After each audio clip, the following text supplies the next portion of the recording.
চাই সেটা হচ্ছে গিয়ে আপনারা যারা বাইক রাইড করেন হাইওয়েতে বা ঢাকা সিটির মধ্যে, আপনারা অবশ্যই সেফটিলি রাইড করবেন।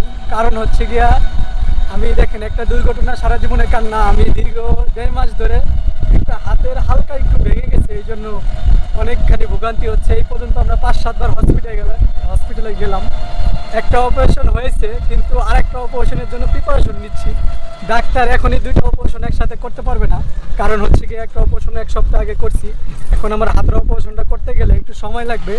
তাই এই জন্য বলবো, আপনারা যারা বাইক রাইড করবেন অবশ্যই সাবধানে করবেন।